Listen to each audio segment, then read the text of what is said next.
Uh, I have a confession. One of the reasons why I didn't want to get deprogrammed or leave the program, as it were, is because I thought I was doing something really important.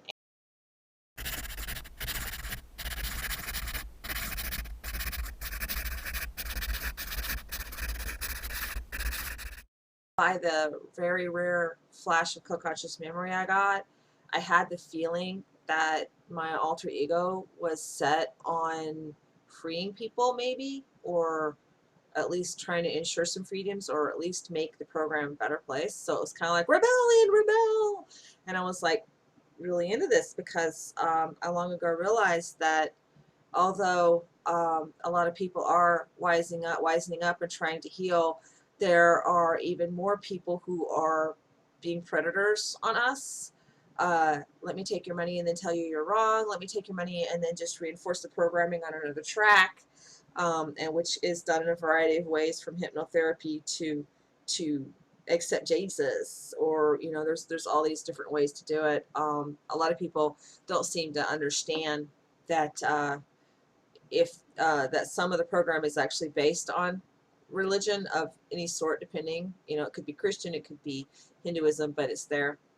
And so they use it to reinforce it to get you back under, which is why you stop remembering. And you think, oh, it stopped. But if you look at the subtle clues, it hasn't stopped. You just don't remember anymore. A lot of other people are coming forward. They want us to topple the system. They want a change. They want to be free. And I'm looking at this, and people always make the mistake of doing this narrow view, and they only look at this one little thing. So you've got this big world, and you've got, I don't know, we'll just pick 5 aspects. There's this finance stuff that's going on that leads back to them. There's social stuff going on, that leads back to them. There's political power, like Homeland Security and Obama and stuff going on, and it leads back to them. Okay, and then you've got education that, if you look at it, leads back to them. And then you've got your propaganda machine, and if you look at the propaganda, which I've spoken of before, leads back to them. So you've got all of this, and people, and in the middle is the program. Okay, so then you've got this person. They want to topple it. They want to topple all of this, and so they talk about how these people are trying to get out, which goes to the social, and talks about the social and how we're revealing all this stuff and remembering, and we're coming forward, and everything. And this is because apparently they want it toppled. But if you look at not just that stuff's getting revealed, and through people in the program, my labs and UFO experiencers and whatever, we're getting a form of disclosure and people trying to break out. But if you look at the whole thing, like in the military machine, they've been putting measures in place for for more control. In the social machine, they have been putting brainwashing things in place that even some of us falls for. Like, oh, if you see it, do something about it. Like the poor woman that let her children play in the park. They were like old enough to play alone, which used to be that way just a generation ago, and she got arrested for letting her children play in the park while she was at work. Or the woman who had child services come and take her children because she let her children play in the play in the cul-de-sac in her front yard. Okay, so there's these that we're falling for. Okay, well, at the same time, but look, they want to be free. Look at this, look at this. Okay, and then we've got things setting up for martial law, and St. Louis is a firm example. Why would you need an internet blackout? Because people are standing in the streets being upset. I mean, really, what are you trying to hide? And then we have, well, the whole Obamacare situation, and Obamacare was supposed to be medical reform, and yet slipped into it was all these taxes reforms of where they get to look at our bank accounts now and stuff. What's that got to do with medical reform exactly? You know, and you look at the whole machine, and how you realize, as people like Alec Jones have been saying, it's getting set up for a whole new order, the New World Order. Well, in order to have this event happen, to topple the New World Order, you're going to have a rebellion. Who are the people that would want to rebel most? The people that are being oppressed. people that are getting pushed down. It's a lot more than a racist agenda against anyone's skin color at this stage. And so then you're like, okay, so instead of looking at just one thing, you can look at the whole thing and everything that's going on and how it's all setting up and getting ready for people to break free. But what if the system in place for all of us, millions of people, millions of us, okay, what if that toppled because we all decided we were going to break free? Then plan B, which is being set up, would come in place, and thus the New World Order would happen. So on the outside now that I am, or I feel like I am, I had to stop and realize, wait a minute, because all this training I was going through was for after things had fallen and I was being trained to infiltrate, and I was being trained to watch for this and watch for the signs of people who were rebelling or whatever. And I realized they don't want us to rebel because they want to be free. It's looking, when you look at the whole picture instead of separating it out into fingers. If you look at the whole picture and bring everything together holistically, it's looking like they want us to rebel because that would be the best way to get what they want, which is a change in regime.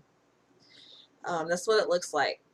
Now, which means that if you and all of your MyLab buddies and you formed yourself a nice little unit and you hear that this other unit's upset or whatever, get up in arms and grab your guns and go out to fight and start an altercation tomorrow. You're doing exactly what they want you to do. Now, I'm not telling you to obey them. There are peaceful ways to do it. You know, sit down, research Gandhi, and look at how they're doing it. I mean, they're doing it through our love of convenience. We love our cell phones. So where are the payphones now?